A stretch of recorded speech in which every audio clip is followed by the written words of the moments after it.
Business environment आपको सभी को पता है कि इन्वायरमेंट ऐसा इन्वायरमेंट जहाँ पे बिजनेस रन करता है और कौन कौन से फैक्टर, कौन कौन से इंस्टीट्यूशन से ऑर्गेनाइजेशन है, कौन कौन से रूल हैं, रेगुलेशन है जो कि किसी भी बिजनेस ऑर्गेनाइजेशन को फॉलो करने पड़ते हैं, वो चीज़ें आपको इन सब्जेक्ट में पढ़नी होती है। तो चलिए एमसीक्यू प्रैक्टिस करते हैं। तो institutions, organisation and policy mechanism by which the people of a country manage and utilise the country's resources to obtain the things they need refers to. तो आपको बताना है कि इंस्टीट्यूशन, ऑर्गेनाइजेशन और पॉलिसी मैकेनिज्म जिसके थ्रू किसी भी country के पीपल जो होते हैं वो रिसोर्सेज को कैसे मैनेज करते हैं, कैसे यूटिलाइज करते हैं और जो चीज़ चाहिए होती है वो कैसे ऑब्टेन करते हैं। तो ये सारी एक्टिविटी किस चीज़ को रेफर करती है? इकोनॉमिक्स को, एर्गोनॉमिक्स को या फिर इकोनॉमिक सिस्टम को? इकोनॉमिक्स आपको पता ही होगा कि क्या है। एर्गोनॉमिक्स यानी कि हम जिसमें कहते हैं वर्क लॉ होता है, वर्क लॉ यानी कि वर्क की स्टडी करते हैं। वहीं पे इकोनॉमिक सिस्टम क्या है?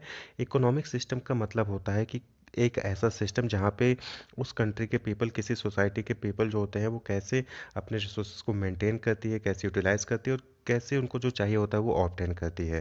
तो यहाँ पे करेक्ट ऑप्शन क्या हो जाएगा? Option C, economic system. Economic system एक ऐसा सिस्टम जहाँ पे कोई भी सोसाइटी में रहने वाले लोग अपने रिसोर्स को कैसे मैनेज करते हैं और जो उनकी अपनी नीड को फुलफिल करने के लिए कैसे वो यूटिलाइज करते हैं रिसोर्सेज को, वो कहलाता है।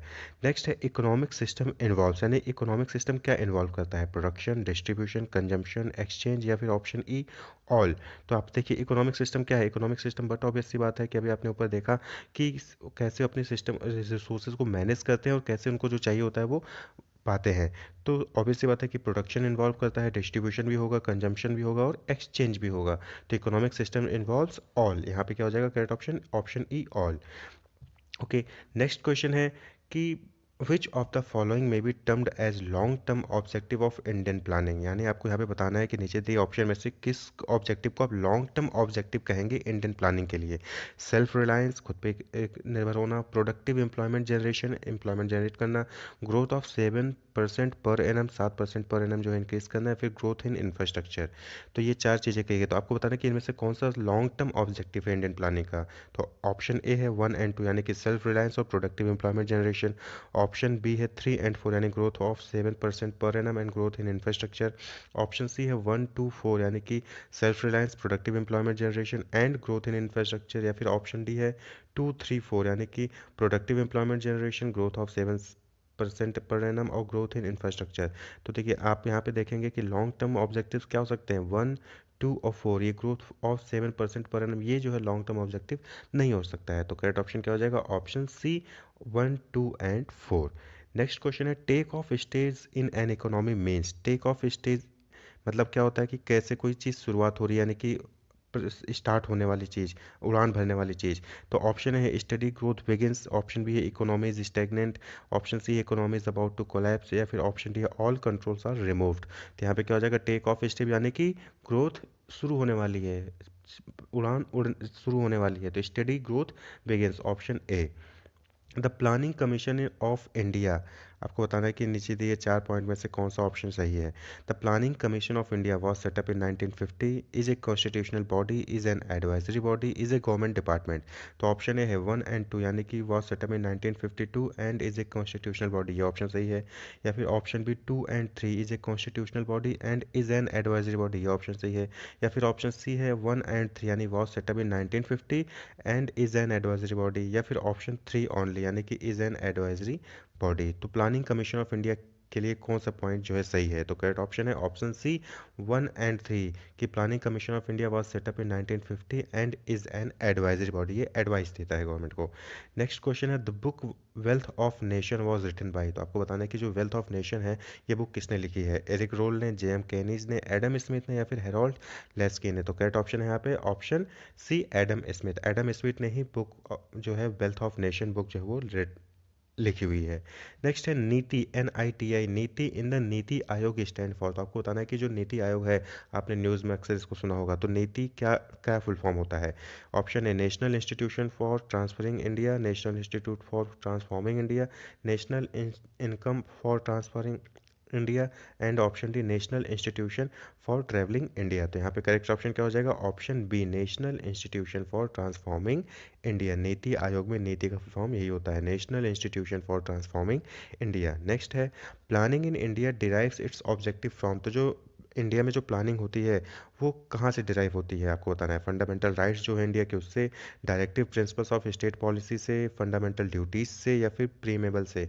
तो यहाँ पे जो करेक्ट ऑप्शन है वो क्या है, directive principles of state policy. यहाँ से जो है प्लानिंग जो है वो इंडिया डिराइव करता है अपने ऑब्जेक्टिव। प्लानिंग इन इंडिया जो है वो डिराइव्स इट्स ऑब्जेक्टिव, जो ऑब्जेक्टिव होता है प्लानिंग का वो directive principle of state policy से डिराइव किया जाता है।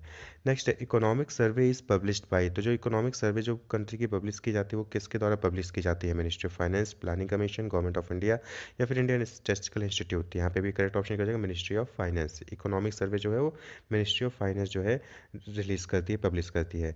नेक्स्ट है the prices at which the government purchase food grain for maintaining the public distribution system and for building up buffer stock on age. तो आपको बताना है कि वो प्राइस जिस पे गवर्नमेंट जो है वो परचेज करती है अनाज किसानों से, ठीक है, पब्लिक डिस्ट्रीब्यूशन सिस्टम को मेंटेन करने के लिए और बफर स्टॉक को मेंटेन करने के लिए, तो उस प्राइस को क्या कहते हैं। अभी हाल ही में अभी आप देख रहे होंगे किसान आंदोलन चल रहा है, तो उस पर भी इस चीज़ के लिए बात हो रही है। तो आपको बताना है क्या ऑप्शन होगा। Option A minimum support price, option B procurement price, option C issue price, या फिर ऑप्शन डी सीलिंग प्राइस। तो यहाँ पे करेक्ट ऑप्शन क्या हो जाएगा, एमएसपी। आप लोगों ने सुना होगा न्यूज़ में एमएसपी, यानी कि मिनिमम सपोर्ट प्राइस कहते हैं उसको। तो प्राइस, ऐसा प्राइस जिस पे गवर्नमेंट जो है अब फूड ग्रेन्स जो है परचेज करती है प्रोडक्ट पब्लिक डिस्ट्रीब्यूशन सिस्टम के लिए, बफर स्टॉक को मेंटेन करने के लिए। नेक्स्ट क्वेश्चन है which of the following could not be considered a major economic system. आपको बताना है कि नीचे चार ऑप्शन दिए हैं, इनमें से कौन सा मेजर इकोनॉमिक सिस्टम नहीं है। तो आप सभी को पता है कि इकोनॉमिक सिस्टम मेजर तीन टाइप के होते हैं, कैपिटलिज्म, कम्युनिज्म और सोशलिज्म।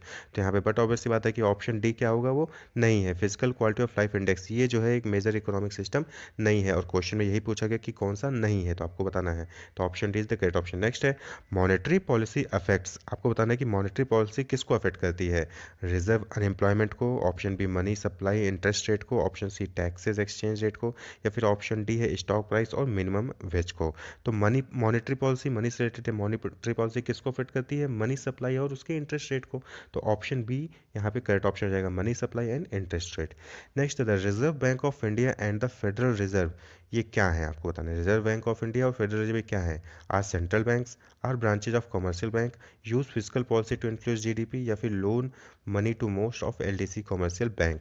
तो रिजर्व बैंक ऑफ इंडिया आपको पता है ये इंडिया की सेंट्रल बैंक है, वहीं पे फेडरल रिजर्व क्या है, ये यूएसए की सेंट्रल बैंक है। तो Reserve bank of India and federal Reserve क्या हो गए, ये सेंट्रल बैंक्स हैं, आर सेंट्रल बैंक्स।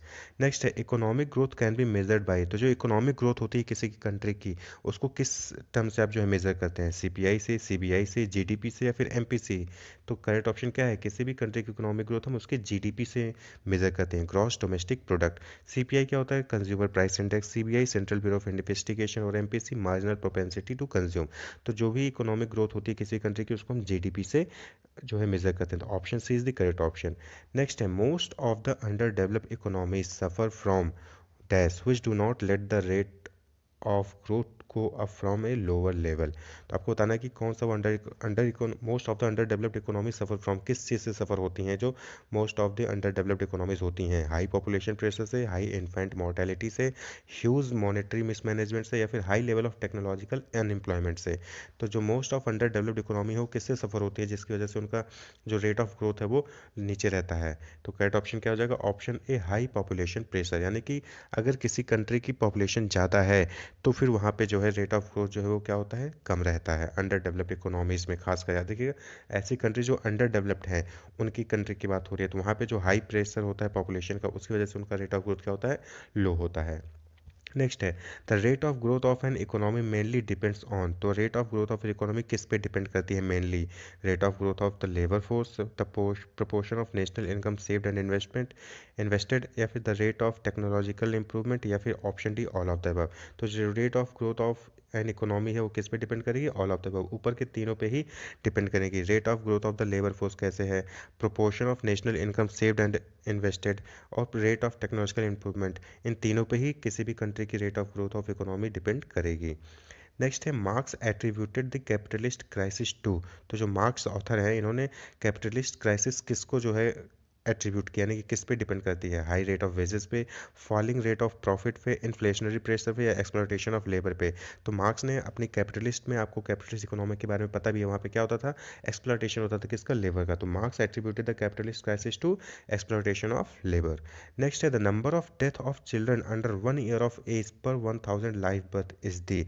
आपको बताना है कि 1000 बच्चे जब पैदा होते हैं तो उस पर जो डेथ होती है 1 साल से पहले, तो उसको आप क्या कहेंगे, number of death of children under 1 year, 1 साल से कम के बच्चे जब होते हैं पर 1000 पे डेथ जो हो जाती है 1 साल से कम ईयर के बच्चों की, तो आपको बताना है कि उसको क्या कहते हैं, child mortality rate, infant mortality rate, toddler mortality rate, या फिर न्यू नेटल मोर्टेलिटी रेट। तो इसको कहते हैं हम इन्फेंट मोर्टेलिटी रेट। यानी कि कोई बच्चा पैदा होता है तो 1000 बच्चे जब पैदा होते हैं तो उसमें से 1 साल के अंदर कितने बच्चे मर जाते हैं, तो उस रेट को आप क्या कहते हैं, इन्फेंट मोर्टेलिटी रेट कहते हैं। विच of the following explains the term economic development. Economic development को कौन सा टर्म एक्सप्लेन करता है, improvement in technology involve, improvement in production, improvement in distribution system, all of the above. तो यहाँ पे आप देखेंगे इकोनॉमिक डेवलपमेंट ये क्या है, ऑल ऑफ द अबव ही होगा। टेक्नोलॉजी इन्वॉल्व है, उसकी इंप्रूवमेंट, प्रोडक्शन में इंप्रूवमेंट, डिस्ट्रीब्यूशन सिस्टम में इंप्रूवमेंट, तो ये इकोनॉमिक डेवलपमेंट ही कहलाएगा। विच of the following denotes N under developed economy. आपको बताना है कि नीचे दिए गए ऑप्शन में से कौन सा है जो कि अंडर डेवलप्ड इकोनॉमी को डिनोट करता है, high level of inequalities, low level of capital productivity, A relatively closed economy, and all of the above. तो यहाँ पे क्या है, तीनों ही आप देखेंगे ये क्या है, अंडर डेवलप इकोनॉमी को डिनोट करता है। अगर इनइक्वालिटीज रहेंगी तो अंडर डेवलप होगा, कैपिटल प्रोडक्टिविटी लो रहेगी तो अंडर डेवलप होगा, इकोनॉमी क्लोज रहेगी, ओपन नहीं रहेगी तो फिर भी क्या है, अंडर डेवलप होगा। तो करेक्ट ऑप्शन क्या जाएगा, option D, all of the above. Next है an open economy is one where. आपको बताना है कि जो ओपन इकोनॉमी है वो कौन सी होती है, जहाँ पे deficit financing is absent, no export activities, no import activities, या economy open to the world. तो बट ऑब्वियस सी बात है, ओपन इकोनॉमी मीन्स ऐसी इकोनॉमी जहाँ पे कोई भी लोग आके बिजनेस कर सकते हैं, इकोनॉमी जो है ओपन है पूरे वर्ल्ड के लिए। तो करेक्ट ऑप्शन क्या हो जाएगा, ऑप्शन डी। नेक्स्ट क्वेश्चन है mixed economy means an economy where there is. तो मिक्स्ड इकोनॉमी का मतलब क्या होता है, existence of capitalism, privatisation, liberalisation and globalisation, existing of both public and private sector, या फिर option D growing crops along with learning rearing animals. तो देखिए मिक्स्ड इकोनॉमी क्या होता है, आपने पढ़ा होगा कि मिक्स्ड इकोनॉमी है जहाँ पे पब्लिक ऑर्गेनाइजेशन और प्राइवेट ऑर्गेनाइजेशन दोनों ही ऑर्गेनाइजेशन सेक्टर जो है काम करते हैं एक साथ मिलकर। तो करेक्ट ऑप्शन क्या हो जाएगा, option C, existence of both public and private sectors. Next question है industrial policy refers to the government policy towards. तो इंडस्ट्रियल पॉलिसी किस चीज़ को रेफर करता है, गवर्नमेंट पॉलिसी को, इंडस्ट्रियल स्टैब्लिशमेंट पे, इंडस्ट्रियल फंक्शनिंग पे, इंडस्ट्री ग्रोथ एंड मैनेजमेंट पे, या फिर ऑल ऑफ द अबव पे। तो बट ऑब्वियसली किसी भी गवर्नमेंट पॉलिसी की इंडस्ट्रियल पॉलिसी जो होती है वो ऑल ऑफ द अबव तीनों पे ही फोकस करती है, इंडस्ट्री एस्टैब्लिशमेंट पे, उसकी फंक्शनिंग पे, उसके ग्रोथ एंड मैनेजमेंट पे भी करती है। Next new industrial policy 1991 was announced. तो जो न्यू इंडस्ट्रियल पॉलिसी थी 1991 वो किसके द्वारा अनाउंस की गई थी, announced by mister PV Narasimha Rao, doctor Rajendra Prasad, doctor mister Y B Reddy, या फिर मिस्टर वेंकटेश राव। तो करेक्ट ऑप्शन है यहाँ पे मिस्टर पीवी नरसिम्हा राव, जिन्होंने 24 जुलाई 1991 को न्यू इंडस्ट्रियल पॉलिसी 1991 जो है वो अनाउंस की थी। तो ये थोड़ा सा लर्निंग वाले क्वेश्चन है जो कि आपको मेमोरी में याद रखने पड़ेंगे। Which policy is known as new economic policy. आपको बताना है कि कौन सी पॉलिसी न्यू इकोनॉमिक पॉलिसी जानी जाती है, इंडस्ट्रियल पॉलिसी 1948, इंडस्ट्रियल पॉलिसी 1956, 1977, या फिर इंडस्ट्रियल पॉलिसी 1991। तो अभी आपने जस्ट देखा था इंडस्ट्रियल पॉलिसी 1991 को हम न्यू इकोनॉमिक पॉलिसी के नाम से जानते हैं। Next dash means change in a set of policies and rules and regulation from one period of time to another to achieve economic growth. आपको बताना है कि नीचे दिए गए टर्म्स में से किसका मतलब होता है जहाँ पे हम सेट ऑफ पॉलिसी, रूल और रेगुलेशन को एक पीरियड ऑफ टाइम से दूसरे पीरियड ऑफ टाइम के लिए चेंज करते हैं ताकि इकोनॉमिक ग्रोथ को डिनोट करें, ताकि हम इकोनॉमिक ग्रोथ अचीव कर सकें। Tax reform, economic reform, land reform, या फिर नन ऑफ द अबव। तो यहाँ पे क्या होता है, इकोनॉमिक रिफॉर्म। इकोनॉमिक रिफॉर्म का मतलब ही होता है कि पॉलिसीज, रूल, रेगुलेशन में चेंज करना एक टाइम पीरियड से दूसरे टाइम पीरियड के लिए, ताकि हम इकोनॉमिक ग्रोथ अचीव कर सकें। नेक्स्ट है who is the chairman of planning commission of India. तो आपको बताना है कि प्लानिंग कमीशन इन इंडिया में उसका चेयरमैन कौन है, president, vice president, prime minister, फिर फिनांस मिनिस्टर। तो प्लानिंग कमीशन का कौन है, ऑप्शन सी, प्राइम मिनिस्टर ही प्लानिंग कमीशन के चेयरमैन होते हैं। Pure capitalism is characterised by. तो प्योर कैपिटलिज्म की क्या कैरेक्टरिस्टिक्स होती है आपको बताना है। ऑप्शन है public ownership of the means of production, यानी कि जो मीन्स ऑफ प्रोडक्शन उसका पब्लिक ऑनरशिप होता है। ऑप्शन भी है centralised decision making pure capitalism में सेंट्रलाइज डिसीजन मेकिंग होती है। ऑप्शन सी है प्योर कंपटीशन, प्योर कैपिटलिज्म में प्योर कंपटीशन होता है। ऑप्शन डी है इकोनॉमिक प्लानिंग, यानी कि उसमें इकोनॉमिक प्लानिंग होती है। या फिर ऑप्शन डी है इक्वल इनकम, सभी की इक्वल इनकम होती है। तो प्योर कैपिटलिज्म का क्या कैरेक्टरिस्टिक्स है ऑप्शन में से? तो करेक्ट ऑप्शन क्या है कि प्योर कंपटीशन। प्योर कैपिटलिज्म में कंपटीशन प्योर होता है, बाकी कोई भी कैरेक्टरिस्टिक्स नहीं है। जो ऑप्शन दिए गए हैं उनमें से बाकी कोई भी कैरेक्टरिस्टिक्स नहीं है, सिर्फ ये कैरेक्टरिस्टिक्स है कि प्योर कंपटीशन होता है प्योर कैपिटलिज्म में। नेक्स्ट है economic activity where the means of production are privately owned refers to, यानी कि ऐसी इकोनॉमिक एक्टिविटी जहाँ पे जो मीन्स ऑफ प्रोडक्शन है वो प्राइवेटली यानी कि प्राइवेट हाथों में होती है, प्राइवेट ऑनर्स होते हैं उसके। तो किसको रिफर करती है? कैपिटलिस्ट इकोनॉमी को, सोशलिज्म इकोनॉमी को, कम्युनिज्म को, या फिर मिक्स्ड इकोनॉमी को? तो जो मीन्स ऑफ प्रोडक्शन है वो प्राइवेट हाथों में होता है, तो ऑब्वियस सी बात है किसका फीचर है ये? कैपिटलिस्ट इकोनॉमी का। तो करेक्ट ऑप्शन क्या हो जाएगा? ऑप्शन है कैपिटलिस्ट इकोनॉमी। नेक्स्ट है in which economy there is no government interference, तो आपको बताना है कि कौन से इकोनॉमिक सिस्टम में गवर्नमेंट का इंटरफेरेंस नहीं होता या फिर कम होता है, बहुत ही कम होता है। तो कैपिटलिस्ट, सोशलिज्म या कम्युनिज्म या फिर मिक्स्ड? तो करेक्ट ऑप्शन आपको पता ही होगा, ऑप्शन है कैपिटलिस्ट इकोनॉमी। यहाँ पे गवर्नमेंट का इंटरफेरेंस बहुत ही निल होता है। नेक्स्ट है in pure capitalism the production decision of business are guided by, तो आपको बताना है कि जो प्योर कैपिटलिज्म यानी कि कैपिटलिस्ट इकोनॉमी है वहाँ पे प्रोडक्शन डिसीजन वो किस पे डिपेंड करता है, कौन गाइड करता है प्रोडक्शन डिसीजन को, क्या प्रोड्यूस करना है, क्या कितना प्रोड्यूस करना है, ये जो डिसीजन है वो कौन गाइड करता है? तो ऑप्शन ए है central planning board. Option B है the way that consumers spend their income, यानी कि कंज्यूमर अपना इनकम कैसे स्पेंड करते हैं उस पर डिपेंड करता है। The needs of house hold की क्या नीड है उस पर डिपेंड करता है। गवर्नमेंट कमांड्स, यानी गवर्नमेंट कमांड करती है। या फिर सोशल कंसर्न, तो यहाँ पे प्योर कैपिटल यानी कि कैपिटलिस्ट इकोनॉमी किस पे डिपेंड करेगी? किस पे कि कस्टमर क्या चाहता है, किसके लिए पैसा खर्च कर रहा है, इस पर डिपेंड करती है। तो क्या होगा option? Option B the way that consumers spend their income, इस पर जो है ये डिपेंड करता है कि क्या प्रोडक्शन होगा, कितना प्रोडक्शन होगा, कैसे प्रोडक्शन होगा कैपिटलिस्ट इकोनॉमी में। नेक्स्ट है in pure capitalism each household is equally important in guiding the production decision of business.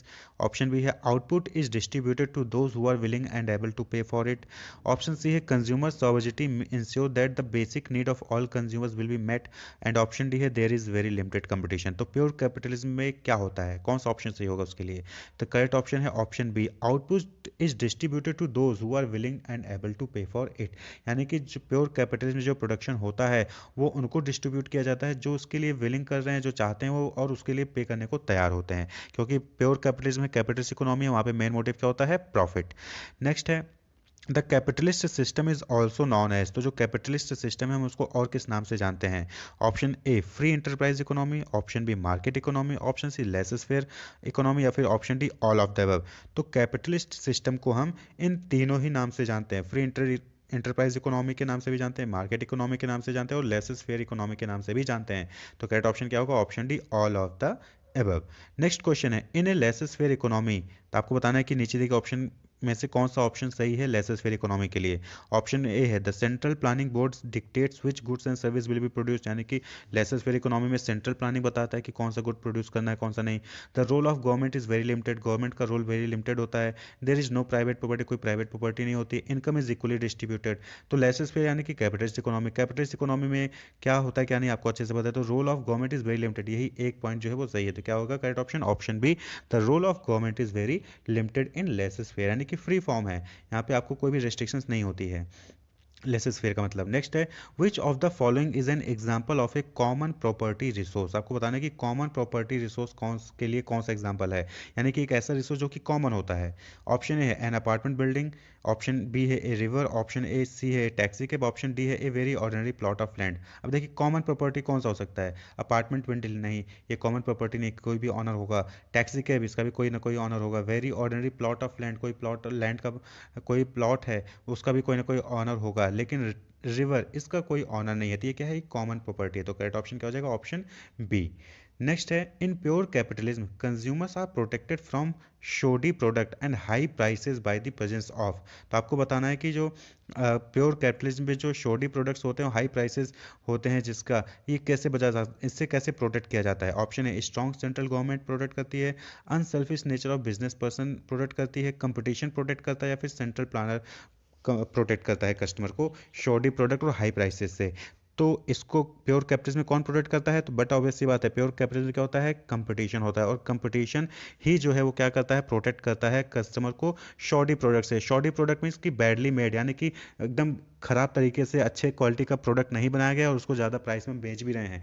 तो ऐसा ना हो, तो प्योर कैपिटलिज्म में इससे कैसे बचा जा सकता है? कंपटीशन की वजह से। क्योंकि अगर आप खराब प्रोडक्ट बनाओगे और उसको महंगे बेचोगे, तो कंपटीशन, मार्केट में कंपटीशन है, कोई दूसरा उससे अच्छा प्रोडक्ट बना के कम प्राइस में बेचेगा। तो इससे आपको मजबूरन आपको अच्छा प्रोडक्ट बनाना पड़ेगा। तो शॉर्टी प्रोडक्ट यानी कि बैडली मेड प्रोडक्ट और हाई प्राइसेस से प्योर कैपिटलिज्म में कंज्यूमर्स को कौन बचाता है? कंपटीशन। नेक्स्ट है, in pure capitalism the prices of economic resources would influence. तो आपको बताना है कि जो प्योर कैपिटलिज्म में जो प्राइस होती है इकोनॉमिक रिसोर्सेज की, वो किसको इन्फ्लुएंस करेगी?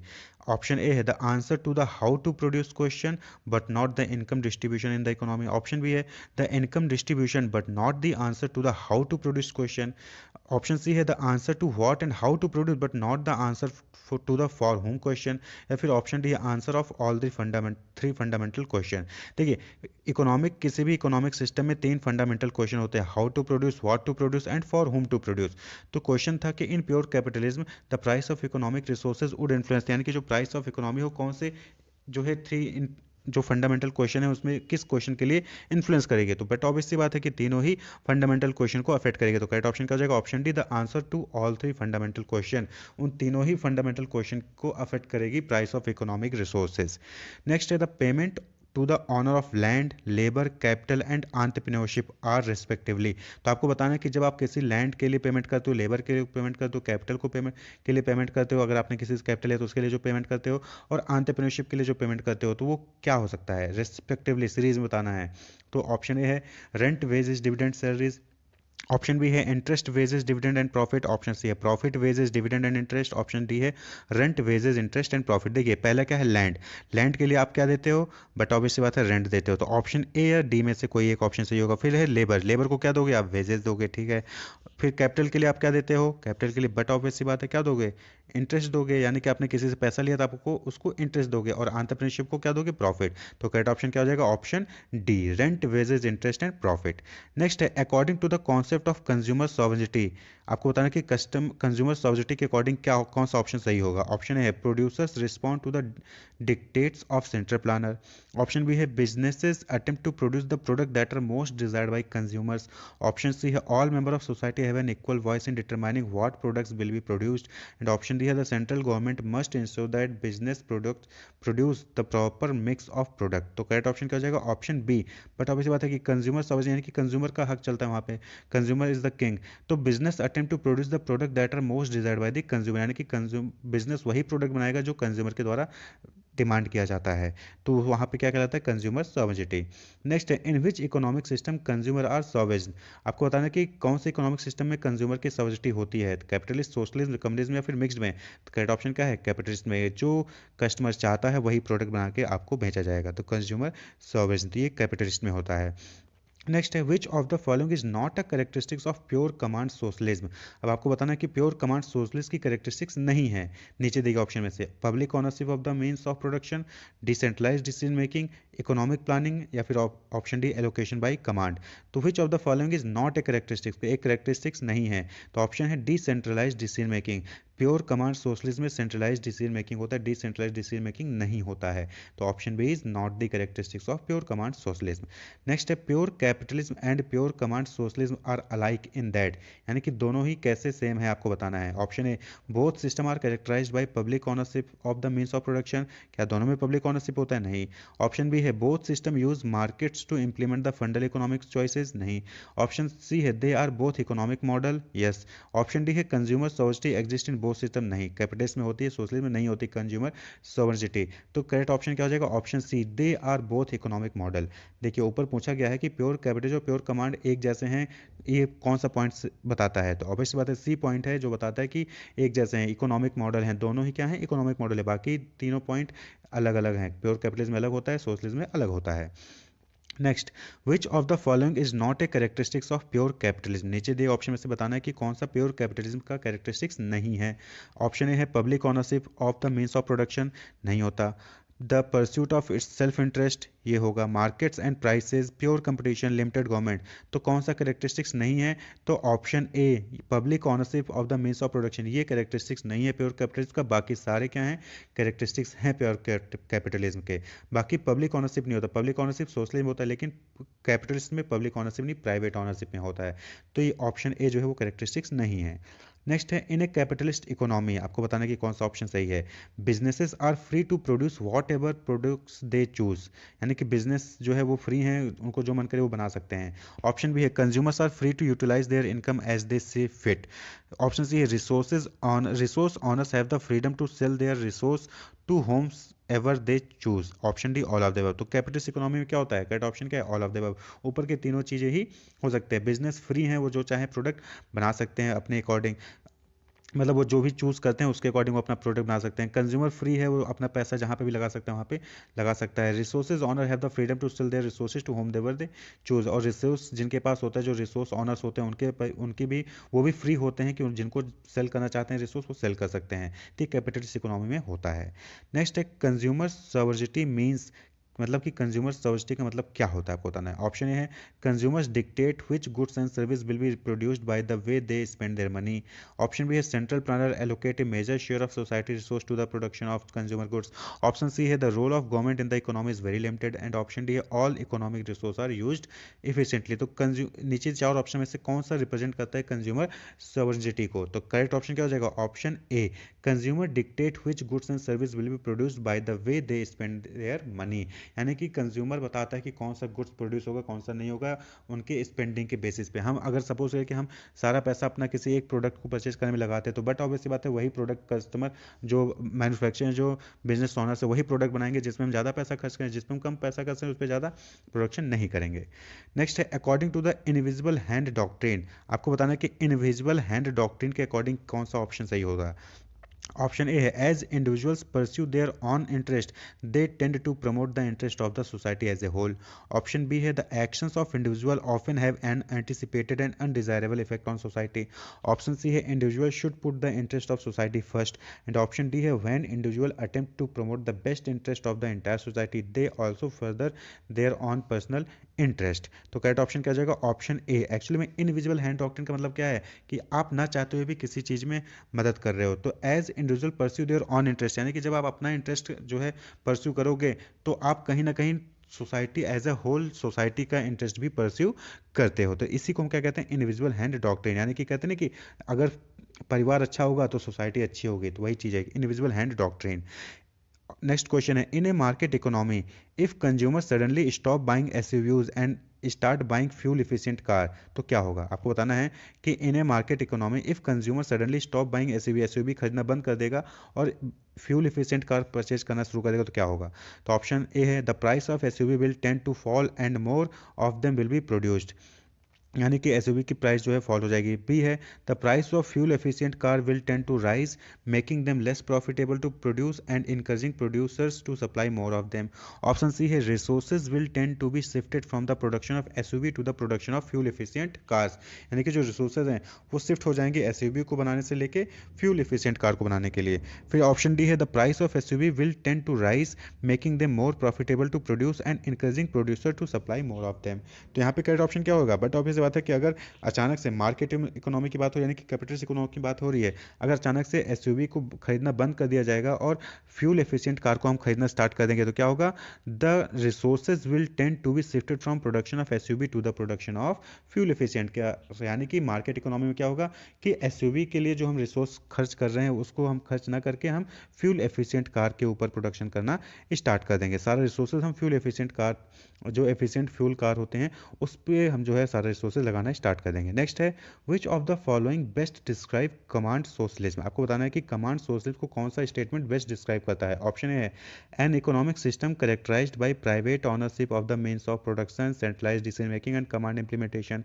ऑप्शन बी है, an economic system characterised by public ownership of the means of production, centralised decision making and market implementation. Option C है, an economic system characterised by public ownership of the means of production, individual decision making and command implementation. या फिर option D है, an economic system characterised by public ownership of the means of production, centralised decision making and command implementation. तो कौन सा option है जो कि command socialism को डिस्क्राइब करता है? तो करेक्ट ऑप्शन क्या है? Option D. यहाँ पे क्या होता है कमांड सोशलिज्म में? सेंट्रलाइज्ड डिसीजन मेकिंग होता है, कमांड इंप्लीमेंटेशन होता है और पब्लिक ऑनरशिप होती है मीन्स ऑफ प्रोडक्शन की। जो मीन्स ऑफ प्रोडक्शन होता है उसका ऑनरशिप पब्लिक के हाथों में होता है। नेक्स्ट क्वेश्चन है, in deciding what product to produce the central planner in a socialist command economy need not consider. यानी कि क्या प्रोड्यूस करना है ये डिसाइड करने में सोशलिस्ट इकोनॉमी में सेंट्रल प्लानर को क्या कंसीडर नहीं करना चाहिए? तो ऑप्शन ए है the size of the economies labour force, यानी इकोनॉमीज लेबर फोर्स का क्या साइज है उसको कंसीडर नहीं करना चाहिए। बी है the production capabilities of the economy's factories. C है कंज्यूमर प्रेफरेंस और डी है the economy's stock of raw material. तो देखिए सोशलिस्ट कमांड क्या है? सोशलिस्ट में सोसाइटी को देखा जाता है ना कि स्पेसिफिक कंज्यूमर की प्रेफरेंस को। तो यहाँ पे क्या होगा correct option? Option C, consumer preference को देखने की जरूरत नहीं है, कंसीडर करने की जरूरत नहीं है कि क्या प्रोड्यूस करना है वो हम कंज्यूमर की प्रेफरेंस के बेसिस पे करेंगे। तो ये सोशलिज्म में नहीं होता है। नेक्स्ट है, in a comparison of command socialism and pure capitalism which of the following is true. जब हम कमांड सोशलिज्म और प्योर कैपिटलिज्म की कंपैरिजन करेंगे तो नीचे दिए गए स्टेटमेंट्स में से कौन सा ट्रू है? ऑप्शन ए है prices play a larger role in command socialism than in pure capitalism. Option B है resources are likely to be used more efficiently in command socialism than in pure capitalism. Option C है economic planning plays a large role in pure capitalism and than in command socialism. And option D है decision making is more decentralized in pure capitalism than in command socialism. तो यहाँ पे correct option क्या है? Option D, decision making is more decentralized in pure capitalism than in command socialism. ये सही है। क्यों? क्योंकि देखिए प्योर कैपिटलिज्म क्या होता है? डिसीजन मेकिंग डिसेंट्रलाइज्ड होता है, जो ऑर्गेनाइजेशन है वो अपना डिसीजन खुद ले सकते हैं। लेकिन कमांड सोशलिज्म में क्या होता है? वहाँ पे डिसीजन मेकिंग सेंट्रलाइज्ड होता है, डिसेंट्रलाइज्ड नहीं होता है। नेक्स्ट है, in describing economic system it is helpful to ask who make the economic decision and. तो जब आप इकोनॉमिक सिस्टम को किसी इकोनॉमिक सिस्टम को डिस्क्राइब करते हैं तो उसमें आप दो क्वेश्चन पूछते हैं। तो पहला तो हो गया कि who makes the economic decision, economic decision कौन लेगा, और दूसरा कौन सा क्वेश्चन होता है? तो option A how the economic output will be distributed, ये है, या फिर B who owns the means of production, यानी मीन्स ऑफ प्रोडक्शन को कौन ऑन करेगा। Option C how self interest will be held in check, या फिर ऑप्शन डी है who will do the economic planning. तो देखिए दो इंपॉर्टेंट क्वेश्चन होते हैं कि इकोनॉमिक डिसीजन कौन लेगा और दूसरा है कि मीन्स ऑफ प्रोडक्शन को कौन ऑन करेगा, यानी कि option B is the correct option. कि जब आप किसी इकोनॉमिक सिस्टम को डिस्क्राइब करते हैं तो उसमें दो क्वेश्चन होता है, पहला कि इकोनॉमिक डिसीजन कौन लेगा और दूसरा who owns the means of production, यानी कि जो लैंड लेबर कैपिटल है कौन, उसको ऑनरशिप किसकी रहेगी। नेक्स्ट क्वेश्चन है which of the following is an element of capitalism. तो कैपिटलिज्म का कौन सा एलिमेंट है इसमें? तो economic planning, allocation by command, public ownership of the means of production and option D self interest. तो कैपिटलिज्म क्या होता है? इकोनॉमिक प्लानिंग नहीं होती है, एलोकेशन बाय कमांड नहीं होता, वहाँ पे पब्लिक ओनरशिप नहीं बल्कि प्राइवेट ओनरशिप होता है। तो option D is the correct option, self interest. वहाँ पे अपना इंटरेस्ट को फुलफिल करने के लिए हम एक्टिविटीज परफॉर्म करते हैं। तो correct option is option D. Next है, in a capitalist economy consumers dictate what goods and service will be produce, this is called. किसी भी कैपिटलिस्ट इकोनॉमी में कंज्यूमर डिक्टेट करता है कि कौन सा गुड्स और सर्विस जो है प्रोड्यूस होगा, क्योंकि वो जिस पे ज़्यादा पैसा खर्च करता है वही प्रोडक्ट्स जो है कैपिटलिज्म में ऑर्गेनाइजेशन बनाती हैं, डेवलप करती हैं। तो उसको हम क्या कहते हैं? The invisible hand doctrine, option B the pursuit of self interest, option C है कंज्यूमर सोवर्सिटी, या फिर ऑप्शन डी लेस फेयर। तो करेक्ट ऑप्शन है कंज्यूमर सोवर्सिटी। यहाँ पे कंज्यूमर सोवर्सिटी का मतलब ये होगी कि कंज्यूमर जो डिमांड करता है, जो डिक्टेट बोलता है कि हमें ये गुड्स चाहिए, उस पर ज़्यादा पैसा खर्च करता है, तो वही कैपिटलिस्ट में जो ऑर्गेनाइजेशन होती हैं वो प्रोड्यूस करती हैं। नेक्स्ट है, in a capitalist economy if a new product becomes popular. तो जब किसी कैपिटलिस्ट इकोनॉमी में जब कोई नया प्रोडक्ट पॉपुलर हो जाता है तो क्या होता है? ऑप्शन है its price will tend to rise which will encourage more business to produce this product, यानी कि इसकी प्राइस बढ़ेगी और इनकरेज करेगी अदर बिजनेस को कि और ज़्यादा वो प्रोडक्ट बनाओ। या फिर option B its price will tend to fall, यानी उसका प्राइस गिरने लगेगा, which will encourage more consumer to buy this product, और जब प्राइस उसका गिरेगा तो और ज़्यादा से ज़्यादा कंज्यूमर जो है उसको परचेज करने आएंगे। ऑप्शन सी है central planners will need to ensure that additional resources are made available to it producer, या फिर ऑप्शन डी है central planner will need to decide which consumer will receive this product. यानी कि option C में क्या कहा गया कि जो सेंट्रल प्लानर है वो डिसाइड करेंगे कि जो प्रोड्यूसर हैं उनके पास और रिसोर्सेज पहुंच जाए उस प्रोडक्ट को बनाने के लिए जब कोई प्रोडक्ट ज़्यादा डिमांड होगा, या फिर जो सेंट्रल प्लानर हैं वो डिसाइड करेंगे कि कौन सा कस्टमर उस प्रोडक्ट को रिसीव करेगा। तो कैपिटलिस्ट इकोनॉमी की बात हो रही है तो वहाँ पे सेंट्रल प्लानर नहीं होता है। तो पहली चीज़ तो ऑप्शन सी और डी नहीं होंगे। अब बचा ऑप्शन ए और बी। तो ऑब्वियस सी बात है कि जब कोई प्रोडक्ट डिमांड होगा, पॉपुलर होगा, तो उसकी प्राइस क्या होगी, बढ़ेगी, और ज़्यादा से ज़्यादा बिजनेस ऑर्गेनाइजेशन उसको बनाने में आगे आएंगे। तो करेक्ट ऑप्शन क्या हो जाएगा, option A, it's price will tend to rise which will encourage more businesses to produce this product. Next है, in a capitalist economy central planner decide how the economy's output will be distributed. Option B, low resources price help to resource the scarce resources are conserved, helps to ensure that scarce resources are conserved. Option C, a high degree of equality ensures that output is distributed fairly. या फिर option D, markets and prices take the place of economic planner. तो capitalist economy में क्या होता है, आपने अच्छे से पढ़ा है कि मार्केट और प्राइस के बेसिस पे ही जो है इकोनॉमिक प्लानिंग वहाँ पे होती है, कि मार्केट में क्या सप्लाई क्या डिमांड है और क्या प्राइसेस पे हो रही हैं उसके लिए। नेक्स्ट है, को डिटर्मिनेशन मीन्स दैट। तो आपको बताना है कि को डिटर्मिनेशन क्या होता है। तो ऑप्शन है, all economic decision are the result of corporation interacting with the government regulator. या फिर option B, corporations must have worker representative on their board of director. या फिर option C, state bureaucrats attempt to promote what they deem to be key sector of the economy. या फिर option D, the state planning agency uses indirect means such as tax incentives to influence business decisions. तो देखिए, को determination एक technical word है जिसका मतलब होता है कि कॉर्पोरेशन जहाँ पे वर्कर रिप्रेजेंटेटिव भी होते हैं बोर्ड ऑफ डायरेक्टर में। तो करेक्ट ऑप्शन यहाँ पे होगा ऑप्शन बी। तो corporation must have worker representative on the board of director. जो किसी भी ऑर्गेनाइजेशन के जो बोर्ड ऑफ डायरेक्टर होते हैं वहाँ पे उस कॉर्पोरेशन में वर्कर रिप्रेजेंटेटिव भी होने चाहिए। तो ये जो कॉन्सेप्ट आया था वो जर्मनी से आया था, उसको कहते हैं को डिटर्मिनेशन। नेक्स्ट है, which economy shares the feature of capitalism and state capitalism. तो आपको बताना है कि नीचे दी गई इकोनॉमिक सिस्टम में से कौन सा इकोनॉमिक सिस्टम है जहाँ पे कैपिटलिज्म और स्टेट कैपिटलिज्म दोनों होता है। तो ये सभी को पता है कि यह होता है mix. Option C is the correct option, mixed economy. Next है, mixed economy is characterized by. तो मिक्स्ड इकोनॉमी की क्या कैरेक्टरिस्टिक्स होती है आपको बताना है। तो coexistence of public and private sector. Option B है, overall government regulation of the country. Option C, both A and B. Option D, only A. तो ये तो सभी को पता होगा कि मिक्स्ड इकोनॉमी में क्या है कि को एग्जिस्टेंस होता है, यानी कि पब्लिक और प्राइवेट दोनों होते हैं, और जो ओवरऑल गवर्नमेंट होता है उसका रेगुलेशन वो गवर्नमेंट करती है इकोनॉमी का। तो करेक्ट ऑप्शन हो जाएगा option C, both A and B. Next है, इंडिया फॉलोज। इंडिया कौन सा इकोनॉमिक सिस्टम फॉलो करती है आपको बताना है। तो इंडिया बट ऑब्वियस सी बात है कौन सा करती है, mixed economic system, option D. Next है, which one is not the merit of mixed economic system. आपको बताना है कि मिक्स्ड इकोनॉमिक सिस्टम का मेरिट नहीं है, यानी कि 3 मेरिट होंगे, एक मेरिट नहीं होगा। तो जो मेरिट नहीं है वो आपको आइडेंटिफाई करना है। तो option A, social welfare. Option B है, individual freedom to choose occupation and employment. Option C है, rapid economic growth. And option D है, कंसंट्रेशन ऑफ इकोनॉमिक पावर। तो यहाँ पे करेक्ट ऑप्शन क्या होगा, option D, concentration of economic power. ये जो है डी मेरिट है, ये मेरिट नहीं है, फायदा नहीं है मिक्स्ड इकोनॉमिक सिस्टम का। क्यों, क्योंकि अगर इकोनॉमिक पावर जो है कंसंट्रेट हो गई किसी के पास, किसी एक के हाथ में चली गई, तो फिर वो मोनोपोली में रिजल्ट हो जाएगा, मोनोपोली वहां पे हो सकती है। नेक्स्ट है, mixed economy is characterised by. फिर से आपको बताना है कि मिक्स्ड इकोनॉमी की कौन सी कैरेक्टरिस्टिक्स है नीचे दिए ऑप्शन में। तो option A, consumer sovereignty is protected. Option B, abolition of free trade. Option C, existence of both public and private sector. And option D, all of the above. यहाँ पे देखिए, कंज्यूमर सॉवरेनिटी भी होती है, protect किया जाता है, free trade को एबोलिश किया जाता है, और बोथ पब्लिक और प्राइवेट सेक्टर दोनों ही होते हैं। तो ये तीनों ही क्या हैं, मिक्स्ड इकोनॉमी की कैरेक्टरिस्टिक्स है। तो करेक्ट ऑप्शन क्या हो जाएगा, option D, all of the above.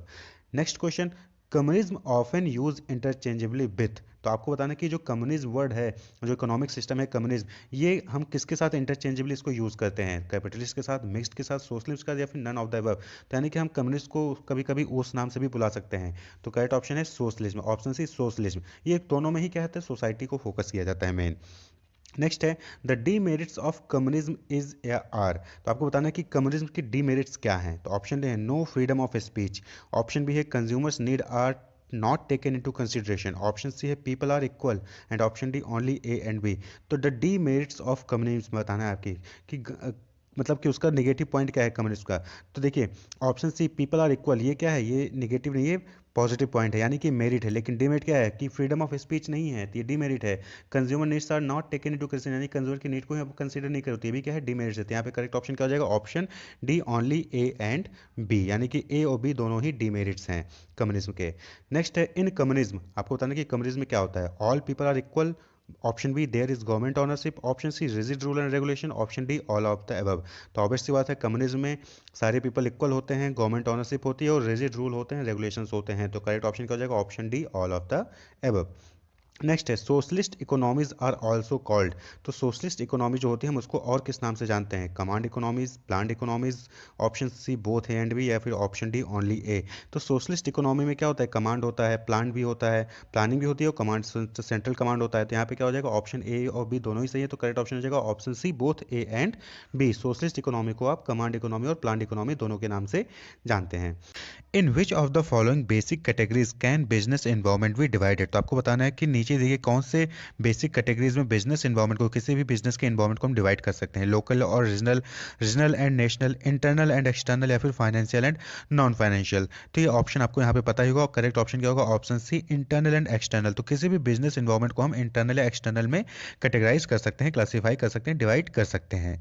Next है dash environment is with in the control of the business. तो कौन सा इन्वायरमेंट है जो कि बिजनेस के कंट्रोल में होता है? आपको बताना है कि वो कौन सा इन्वायरमेंट है जो कि बिजनेस के कंट्रोल में होता है। इंटरनल, एक्सटर्नल, माइक्रो या फिर मैक्रो। तो यहाँ पे करेक्ट ऑप्शन क्या हो जाएगा? Option a internal. Internal environment जो है वो कंट्रोल में होता है बिजनेस के, वहीं पे एक्सटर्नल कंट्रोल में नहीं होता है। माइक्रो, मैक्रो आपको अच्छे से पता है वो तो एक्सटर्नली है। तो micro environment is also called as. तो किसी भी बिजनेस इन्वायरमेंट में जो माइक्रो इन्वायरमेंट होता है हम उसको किस नाम से जानते हैं? General environment, operating environment, economies, economics environment, या फिर पॉलिटिकल इन्वायरमेंट। तो जो माइक्रो इन्वायरमेंट होता है हम उसको ऑपरेटिंग इन्वायरमेंट के नाम से भी जानते हैं। बी ऑपरेटिंग इन्वायरमेंट, यानी कि जिस इन्वायरमेंट में एक्चुअली में ऑर्गेनाइजेशन काम कर रहा होता है, वर्क कर रहा होता है, ऑपरेट कर रहा होता है, इसलिए हम उसको क्या कहते हैं? माइक्रो इन्वायरमेंट को ऑपरेटिंग इन्वायरमेंट भी कहते हैं। नेक्स्ट है macro environment is also called as. तो मैक्रो इन्वायरमेंट को हम किस नाम से जानते हैं? General environment, operating environment, economic environment, या फिर पॉलिटिकल इन्वायरमेंट। तो मैक्रो इन्वायरमेंट को हम A option A general environment के नाम से भी जानते हैं। जनरल इन्वायरमेंट में जो ऐसा इन्वायरमेंट जो सभी के लिए कॉमन है, जनरल है, जनरल है, जनरल पब्लिक होता है ना, तो जनरल है, वो सभी बिजनेस के लिए जनरल होता है। नेक्स्ट है internal factor affecting a business environment also are refer to dash factors. तो internal factor affecting a business यानी कि जो वो फैक्टर जो इंटरनल होते हैं किसी भी बिजनेस के इन्वायरमेंट के, और वो किसको रिफर करते हैं आपको बताना है? कंट्रोलेबल फैक्टर्स को, अनकंट्रोलेबल फैक्टर्स को, रेलेवेंट है या फिर ग्लोबल फैक्टर। तो इंटरनल फैक्टर किसी भी बिजनेस इन्वायरमेंट को रिफर करता है कंट्रोलेबल फैक्टर को। Option A is the correct option. Internal factor यानी कि कंट्रोलेबल फैक्टर्स हो जाते हैं, ठीक है। नेक्स्ट है study of human population is called as dash environment. तो यानी कि जहाँ कौन से इन्वायरमेंट में हम पॉपुलेशन की, ह्यूमन पॉपुलेशन की स्टडी करते हैं आपको बताना है? पॉलिटिकल इन्वायरमेंट में, सोशल इन्वायरमेंट में, डेमोग्राफिक इन्वायरमेंट में, इकोनॉमिक इन्वायरमेंट में। तो करेक्ट ऑप्शन क्या हो जाएगा? हम डेमोग्राफिक इन्वायरमेंट में जो है पॉपुलेशन की स्टडी करते हैं, ह्यूमन पॉपुलेशन की स्टडी करते हैं। नेक्स्ट क्वेश्चन है मैक्रो इन्वायरमेंट कंसिस्ट ऑफ। तो आपको नीचे दिए ऑप्शन में से बताना है कि मैक्रो इन्वायरमेंट किस चीज़ को कंसिस्ट करता है, कौन सी चीज़ जो है जो मैक्रो इन्वायरमेंट में होती है? Public, political and legal, supplier या फिर कस्टमर। तो देखिए पब्लिक, सप्लायर और कस्टमर क्या है? माइक्रो इन्वायरमेंट है। पॉलिटिकल एंड लीगल क्या होता है? वो मैक्रो इन्वायरमेंट का पार्ट होता है। तो option B is the correct option. Next है the micro environment consist of. तो आपको बताना है कि अब नीचे दिए ऑप्शन में से माइक्रो इन्वायरमेंट क्या कंसिस्ट करता है? Technological environment, political environment, economic environment, public, middleman, consumer and competitor. तो माइक्रो इन्वायरमेंट क्या कंसिस्ट करता है? Public, middleman, consumer and competitor. Option D is the correct option. Technological, political और इकोनॉमिकल ये क्या है? एक्सटर्नल यानी कि मैक्रो इन्वायरमेंट होता है। आपने सुना होगा PESTDN, political, economical, social, cultural, technological, demographical और नेचुरल। ये क्या होते हैं? ये मैक्रो इन्वायरमेंट होते हैं। याद रखिएगा political, economical, social, technological, demographical और नेचुरल, PESTDN ये मैक्रो हैं। नेक्स्ट है dash involve surveillance of a firms external environment to predict environmental change to come and detect change already under way. तो आपको बताना है कि नीचे दिए गए ऑप्शन में से कौन सा ऑप्शन यहाँ पे होगा जिसका मतलब होता है कि हम किसी भी फर्म्स के एक्सटर्नल इन्वायरमेंट को सर्विलांस में रखते हैं, जहाँ से हम जो भी चेंजेस होता है उसको मॉनिटर करते हैं, करेक्ट करते हैं, डिटेक्ट करते हैं। तो option A environmental scanning, option B environmental monitoring और कम्पिटिटिव इंटेलिजेंस, या फिर ऑप्शन डी है इन्वायरमेंटल फोरकास्टिंग। तो देखिए सर्विलांस यानी कि हम चेक करते रहते हैं, तो क्या होता है? ये ऑप्शन ए इन्वायरमेंटल स्कैनिंग, यानी कि सर्विलांस का मतलब कि स्कैन करते रहते हैं कि हमारे एक्सटर्नल इन्वायरमेंट में क्या क्या घटनाएं घट रही हैं, और उसके अकॉर्डिंग हम जो है अपने आप को तैयार रखते हैं। तो इन्वायरमेंटल स्कैनिंग कहलाता है। नेक्स्ट है two major trend in the dash are the increase in business legislation and growth of special interest group. तो आपको बताना है कि कौन से इन्वायरमेंट में ये चीज़ होता है कि जहाँ पे बिजनेस लेजिस्लेशन जो है वो इंक्रीज होता है और स्पेशल इंटरेस्ट ग्रुप का ग्रोथ होता है। पॉलिटिकल एंड लीगल इन्वायरमेंट में, इकोनॉमिक इन्वायरमेंट में, सोशल एंड कल्चर इन्वायरमेंट में, या फिर नन ऑफ द में। तो देखिए बिजनेस लेजिस्लेशन, तो लेजिस्लेशन यानी कि लॉ, तो लॉ कौन सा ऑप्शन में है? Political and legal. तो करेक्ट ऑप्शन का जाएगा option A political and legal environment. Next है Tobacco advertising is now banned in virtually all marketing communication forms in many countries around the world. This can be explained as an influence of। तो आपको बताना कि किस environment की वजह से tobacco की जो एडवर्टाइजिंग है वो सब जगह बैन हो चुकी है। ठीक है, जहाँ पे हम मार्केटिंग कम्युनिकेशन करते हैं तो हम टोबैको का अगर एडवर्टाइजिंग नहीं कर सकते हैं, तो ये किस इन्वायरमेंट की वजह से है? टेक्नोलॉजिकल इन्वायरमेंट की, लीगल इन्वायरमेंट की, इकोनॉमिक इन्वायरमेंट या फिर इकोलॉजिकल इन्वायरमेंट का? तो देखिए टोबैको जो बैन किया गया ये क्या है? लीगल इन्वायरमेंट है। क्यों? क्योंकि रूल है, लॉ के अकॉर्डिंग टोबैको का एडवर्टाइज आप नहीं कर सकते हैं। तो option B is the correct option, legal environment की वजह से टोबैको की एडवर्टाइजिंग मार्केटिंग कम्युनिकेशन में नहीं हो सकती है। नेक्स्ट है, dash is an assessment of a company's mix of product services investment and other assets in order to optimize the use of resources and to access its suitability level of risk and expected financial return. तो कौन सा option नीचे में से कौन सा analysis हो जहाँ पे हम ये सारी चीज़ें करते हैं, जहाँ पे हम कंपनीज की company mix of product service investment इन सबको देखते हैं और रिसोर्सेज का ऑप्टिमाइजेशन ऑप्टिमाइज तरीके से कैसे हम यूज़ कर सकते हैं वो चीज़ें हम एक्सेस करते हैं। तो short analysis, political analysis, portfolio analysis, अभी कम्पिटिटिव एनालिसिस। देखिए companies mix of product service investment, यहाँ पे हम कंपनी की पूरी चीज़ों को हम एक्सेस कर रहे हैं। तो यहाँ पे क्या हो जाएगा? ऑप्शन सी, पोर्टफोलियो एनालिसिस, यानी कि कंपनी के सारे प्रोडक्ट लाइन के हम जो है एसेस करते होते हैं और रिसोर्सेज को कैसे ऑप्टिमाइज तरीके से यूज़ कर सकते हैं, सूटेबिलिटी लेवल ऑफ रिस्क को हम एक्सपेक्ट कर सकते हैं, फाइनेंशियल रिटर्न को एक्सपेक्ट कर सकते हैं, ये सारी चीज़ें हम एनालाइज करते हैं। तो उसको हम कहते हैं portfolio analysis. Robert is a marketer for a global consumer product company, ये एग्जांपल है, पूरा पैराग्राफ है, आपको बताना है कि कौन सा एनवायरमेंट होगा। तो Robert is a marketer for a global consumer product company. He is working on the promotional campaign design to reach a target audience in a new international market. ठीक, Robert is working hard to make sure that promotional campaign is clearly understood by the nation's consumer and doesn't offend anyone. By which of the factor in the external environment is he being influenced? तो Robert क्या है? एक marketer है जो कि global consumer product की company में काम कर रहा है। तो वो क्या कर रहा है? एक ऐड बना रहा है जो कि किसी फॉरेन कंपनी में चलाया जाएगा। तो वो ऐड बनाते वक्त फॉरेन कंट्री में चलाया जाना है। तो फॉरेन कंट्री में चलाए जाते वहाँ पे कोई कोई वहाँ के लोग को जो है, वो जो वहाँ के जो कंज्यूमर्स हैं वो उसमें कोई ऑफेंड ना हो, कोई उनको बुरा ना लगे और वो कैंपेन को, एडवर्टीजमेंट को अच्छे से समझ सकें। तो वो कौन से फैक्टर को कंसीडर कर रहा है, कौन से इन्वायरमेंट को कंसीडर करके चल रहा है? Socio culture environment, competitive environment, economic environment और लीगल इन्वायरमेंट। तो देखिए दूसरी कंट्री में एडवर्टीजमेंट करना है, वहाँ के लोगों को समझाना है, वहाँ के लोगों को बुरा ना लगे, कोई चीज़ ऑफेंड ना करे, ये चीज़ें ध्यान में रखनी है। तो इसको हम क्या कहते हैं? सोशल और कल्चरल, यानी वहाँ की सोसाइटी कैसी, वहाँ का कल्चर कैसा है, उसके अकॉर्डिंग आपको जो है एडवर्टीजमेंट बनाना होगा। तो करेक्ट ऑप्शन क्या जाएगा? Option A, social culture environment को वो मद्देनजर रखते हुए अपना एडवर्टीजमेंट बनाएगा। नेक्स्ट है, the process of collecting information about the external marketing environment is. तो process of collecting information about the external marketing environment, मानी कि जो किसी भी बिजनेस का जो एक्सटर्नल इन्वायरमेंट होता है उसके बारे में इन्फॉर्मेशन गैदर करना क्या कहलाएगा? Environmental management, scanning, marketing management या फिर मार्केटिंग रिसर्च। तो जस्ट आपने पे थोड़ी देर पहले भी इससे रिलेटेड एक क्वेश्चन देखा। तो करेक्ट ऑप्शन क्या है? इन्वायरमेंटल स्कैनिंग, यानी कि आप मार्केट को, इन्वायरमेंट को स्कैन कर रहे हो। किसका? एक्सटर्नल इन्वायरमेंट को, कौन से बिजनेस के। ठीक, तो इन्वायरमेंटल स्कैनिंग कहलाता है। Dash are those who address the same target market but provide a different offering to satisfy the market need, for example Spotify, Sony, Apple, iPod. तो आपको बताना है कि कौन से वो लोग होते हैं जो कि सेम टारगेट मार्केट को एड्रेस करते हैं लेकिन डिफरेंट टाइप को, डिफरेंट ऑफरिंग जो है वो देते हैं। Direct competitors, direct supplier, indirect distributor या फिर इनडायरेक्ट कंपटीशंस। तो करेक्ट ऑप्शन क्या हो जाएगा? ऑप्शन डी, इनडायरेक्ट कंपटीशन कहते हैं इसको हम। ठीक है, indirect competition are those who address the same target market but provide different offering. तो इनडायरेक्ट कंपटीशन कर रहे हैं। नेक्स्ट है, स्वॉट इज एन एक्रोनिम और, यानी कि स्वॉट का क्या फुल फॉर्म होता है आपको बताना है। तो ये सभी को आता होगा, स्ट्रेंथ, वीकनेस, अपॉर्चुनिटी और थ्रेट। तो करेक्ट ऑप्शन क्या है? ऑप्शन ए, स्ट्रेंथ, वीकनेस, अपॉर्चुनिटी और थ्रेट, यानी कि किसी भी कंपनी की क्या स्ट्रेंथ है, क्या वीकनेस है, कहाँ पे उसके लिए अपॉर्चुनिटी और किन चीज़ों से उसको खतरा है, थ्रेट। इसको कहते हैं स्वॉट एनालिसिस। नेक्स्ट है, to make sense of the external environment the well known acronym PESTEL is used। PESTEL stand for, तो आपको बताना है कि PESTEL ये एक्सटर्नल इन्वायरमेंट को जो है एक्सटर्नल इन्वायरमेंट का एक्रोनिम है PESTEL। तो PESTEL का फुल फॉर्म क्या होता है आपको बताना है? PESTLE। तो पेस्टल जैसे कि अभी हमने पहले भी देखा, political, economical, social, technological, legal और इन्वायरमेंटल, इकोलॉजिकल जो आप कहते हैं। ठीक है, तो ये फुल फॉर्म होता है। तो करेक्ट ऑप्शन क्या है? ऑप्शन बी, पॉलिटिकल, पी से पॉलिटिकल, ई से इकोनॉमिक्स, एस से सोशल, टी से टेक्नोलॉजिकल, एल से लीगल और ई से इकोलॉजिकल इन्वायरमेंट। तो ये करेक्ट ऑप्शन है, याद रखिएगा इसको, फुल फॉर्म को आप याद रख लीजिएगा। नेक्स्ट है, this is something that at some time in the future may destabilize and or reduce the potential performance of the organization. तो आपको बताना है कि नीचे दिए गए ऑप्शन में से कौन सा ऐसा ऑप्शन है जो कि फ्यूचर में किसी भी चीज़ को डीस्टेबलाइज कर देगा या फिर पोटेंशियल परफॉर्मेंस को रिड्यूस कर सकता है किसी भी ऑर्गेनाइजेशन को। तो ऑप्शन है स्ट्रेंथ, वीकनेस, थ्रेट या अपॉर्चुनिटी। तो भाई आगे चल के कौन सी चीज़ें हो सकती है जो आपको डिस्टेबलाइज कर दे या फिर आपकी पोटेंशियल परफॉर्मेंस को रिड्यूस कर सकता है, तो वो क्या होता है? थ्रेट। तो करेक्ट ऑप्शन क्या है? Option C, threat. अगर थ्रेट है तो आगे चल के आपकी परफॉर्मेंस क्या हो जाएगी? कम हो सकती है, रिड्यूस हो सकती है। नेक्स्ट है विच ऑफ द फॉलोइंग स्वॉट element are internal factor for a business. तो स्वॉट का वो कौन सा एलिमेंट है जो कि इंटरनल फैक्टर होता है किसी भी बिजनेस का, इंटरनल पार्ट होता है? Strength, weakness, opportunity, threat. Strength and weakness, B opportunity and threat, C strength and opportunity, D weakness and threat. तो इनमें से कौन सा इंटरनल फैक्टर है किसी भी बिजनेस का?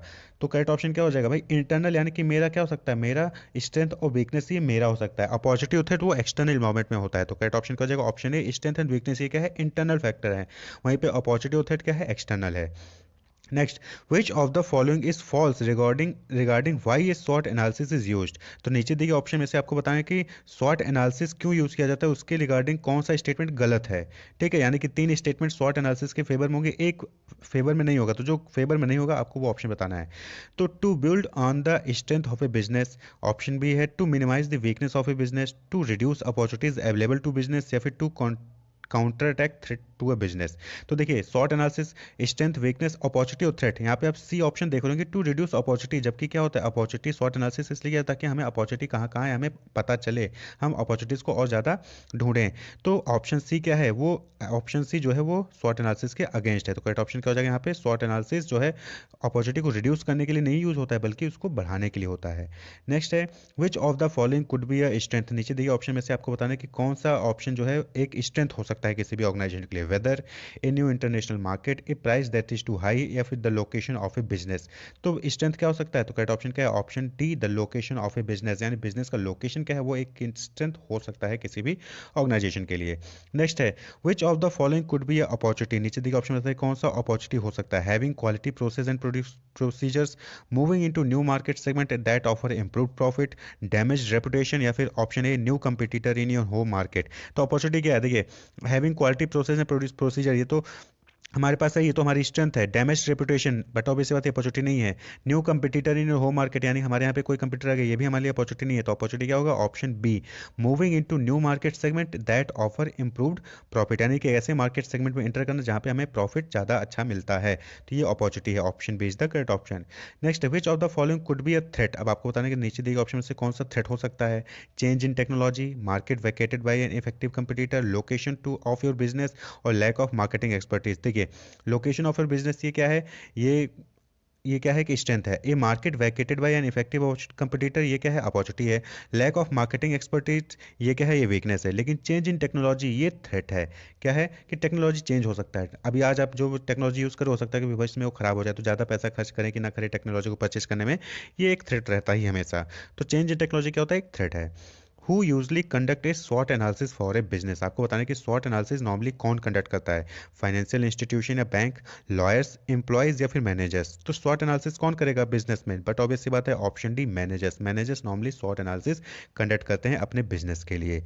ए firm aims towards dash allocation of resources limited in supply with alternative use. तो जो फर्म है वो लिमिटेड रिसोर्सेज को किस तरीके से अल्टरनेटिव यूज़ के लिए जो है वो एलोकेट करता है, आपको बताना है। ऑप्टिमम तरीके से, मिनिमम तरीके से, या फिर ऑप्टिमम मिनिमम दोनों तरीके से, या फिर option D, none of the above.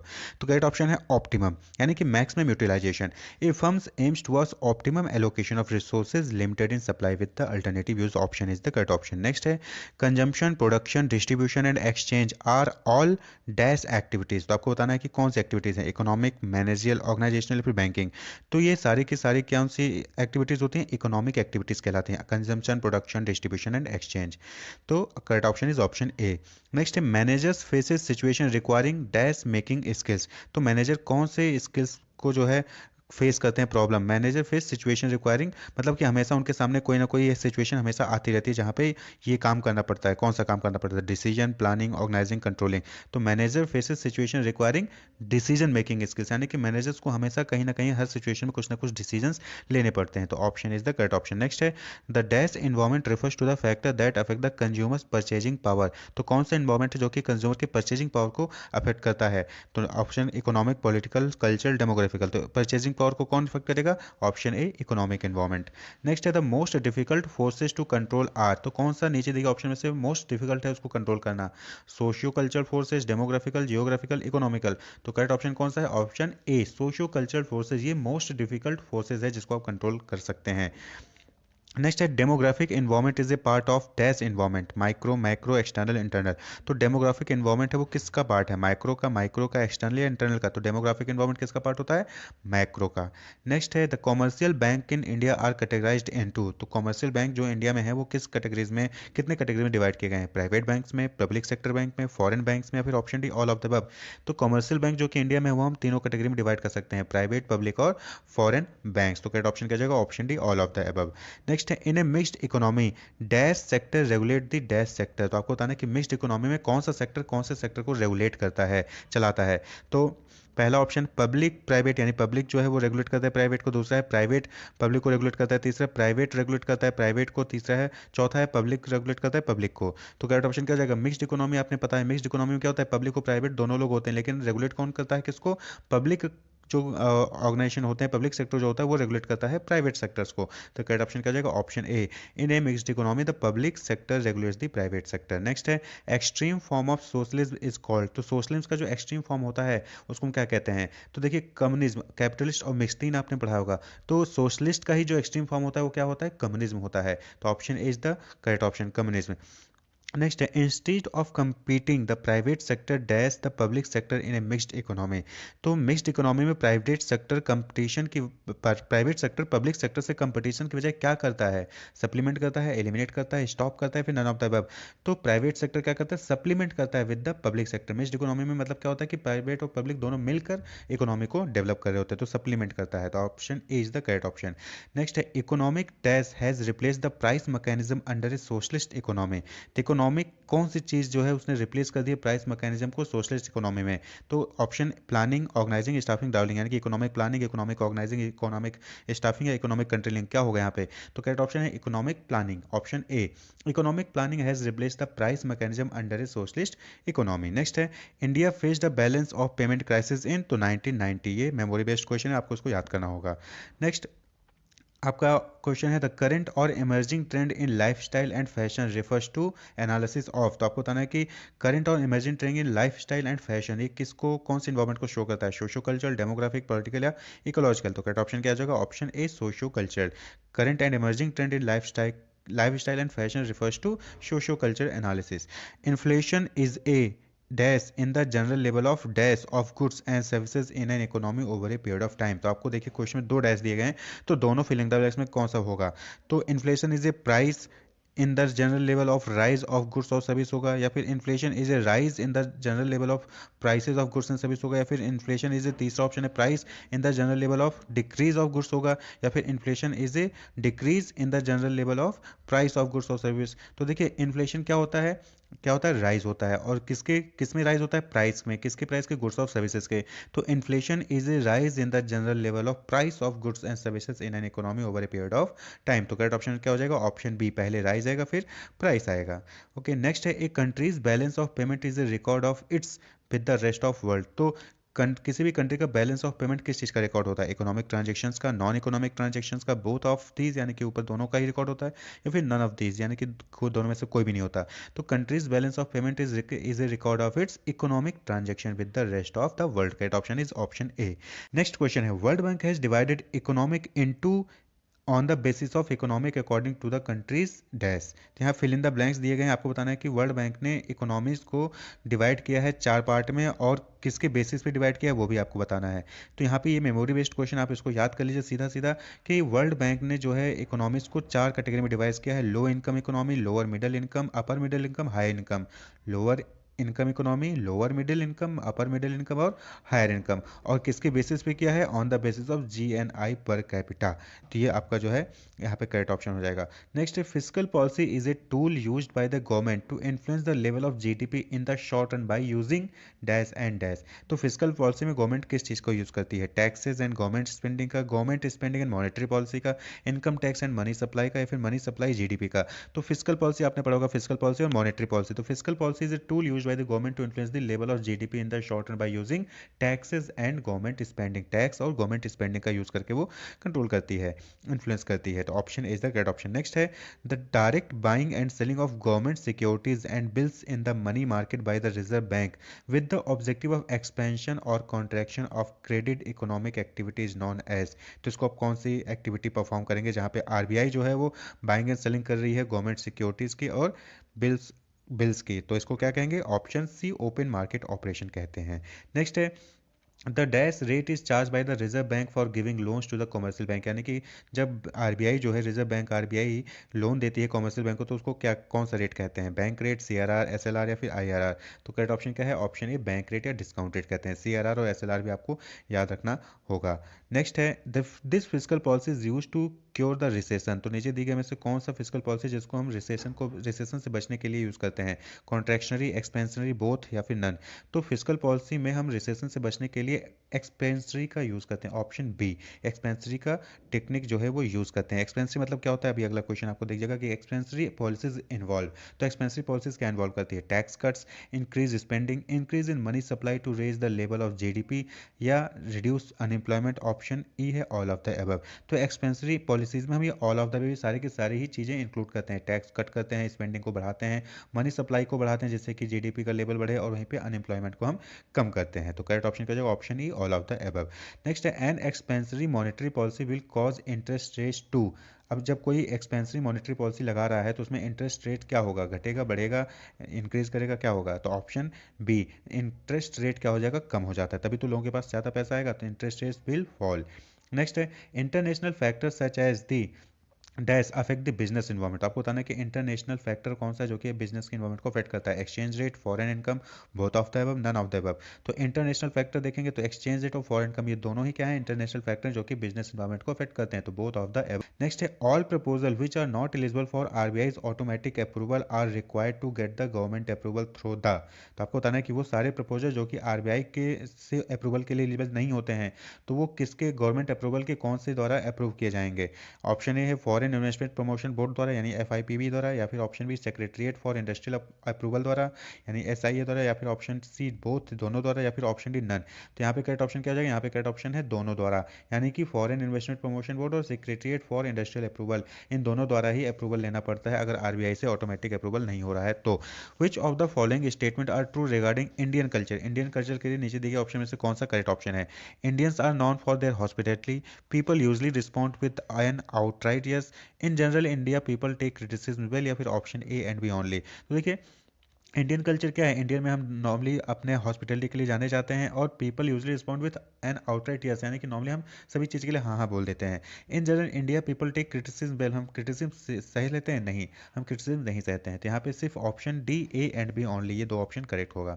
Next है the energy crisis has led us to think in terms of modifying our energy policy and more research in alternative energy resources, this is a form of, यानी कि जब हमारे यहाँ पे energy की crisis हुई, energy हमारे पास एनर्जी अवेलेबल नहीं थी तो हमने नए नए एनर्जी पॉलिसीज डेवलप किए, रिसर्च किया, अल्टरनेटिव एनर्जी रिसोर्सेज को सर्च करना स्टार्ट किया। तो ये किस टाइप का, इस किस चीज़ को रिफर करता है? कल्चरल एडाप्टेशन को, कल्चरल ट्रांसमिशन को, कल्चरल आउटलुक को, कल्चरल शॉक को, या फिर ऑर्गेनाइजेशन ऑफ कल्चर को?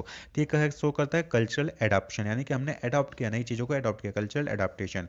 नेक्स्ट है the main element of a society that have a direct impact on business, main element of society that have direct impact on business, आपको बताना है family, educational institutions, religion, या फिर option D all? तो यहाँ पे देखेंगे आप फैमिली, एजुकेशनल इंस्टीट्यूशन और रिलीजन ये डायरेक्ट इंपैक्ट डालते हैं बिजनेस पे, करेक्ट ऑप्शन हो जाएगा ऑप्शन डी ऑल। नेक्स्ट है what people think of an organisation action are card, यानी कि किस कोई ऑर्गेनाइजेशन क्या कर रहा है उसके लिए क्या सोचता है पीपल, उसको क्या कहेंगे? Public image, public visibility, viability, या फिर वैल्यूज? तो what people think of an organisation action, यानी कि कोई ऑर्गेनाइजेशन कुछ कर रहा है तो उसके लिए हम क्या इमेज बनाते हैं? उसको क्या कहते हैं? Public image. पब्लिक में उसकी इमेज क्या है? नेक्स्ट है income dash which mostly arises from private property does not exist under socialism, यानी कि आपको बताना है कि income inequality, income equality, income neutral कौन सा है जो कि अराइज होता है जब private property does not exist under socialism, socialism में जब प्राइवेट प्रॉपर्टी नहीं होती है तो क्या होता है? इनकम इनइक्वलिटी होती है। क्या होता है? Income inequality which mostly arises from private property does not exist under socialism. Next है allocation of productive resources is done under socialism by the, तो allocation of productive resources is done under socialism by the development authority, by the infrastructure authority, by the planning authority, या फिर option D none. तो allocation of productive, जो भी productive resources होते हैं उसका allocation socialism में किसके द्वारा किया जाता है, तो ऑप्शन सी प्लानिंग अथॉरिटी द्वारा किया जाता है। प्लानिंग वेल प्लान्ड होता है, प्लान्ड इकोनॉमी कहलाती है सोशलिज्म। ठीक, नेक्स्ट है Rostow produced a dash stage model of economic take off. Economic take off के लिए जो है रोस्टो ने एक मॉडल तैयार किया था, तो उसमें कितने स्टेजेस हैं, 5, 4, 6 या 7? तो करेक्ट ऑप्शन है ऑप्शन ए 5 स्टेजेस मॉडल होता है इसमें इकोनॉमिक टेक ऑफ के लिए। वो स्टेजेस कौन कौन से आप यहाँ पे देख सकते हैं। पहला है ट्रेडिशनल सोसाइटी, फिर है preconditions for take off then drive to maturity and then high mass consumption। तो ये आप स्क्रीनशॉट देख सकते हैं, यहाँ पे पढ़ सकते हैं क्या क्या चीज़ें हैं।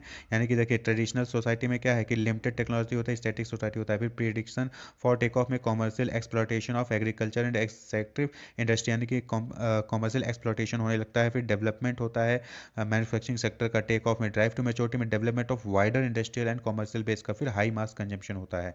तो ये 5 स्टेज दिया गया था रोस्टो द्वारा इकोनॉमिक टेक ऑफ के लिए। Factor that create opportunities and threats to business unit is known as, तो वो फैक्टर्स जो कि किसी भी बिजनेस के लिए थ्रेट और अपॉर्चुनिटी क्रिएट करते हैं उस इन्वायरमेंट को हम क्या कहते हैं।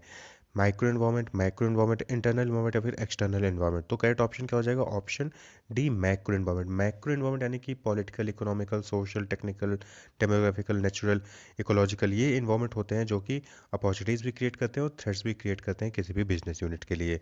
नेक्स्ट है dash is defined as a systematic assessment of the social impact of the activities of a business firm, यानी कि किसी बिजनेस फर्म के सोशल इम्पैक्ट को के असेसमेंट को असेस करना, यानी कि उसको जानना क्या कहलाता है, social audit, social responsibility, social interaction या फिर सोशल बेनिफिट। तो करेक्ट ऑप्शन है ऑप्शन ए सोशल ऑडिट।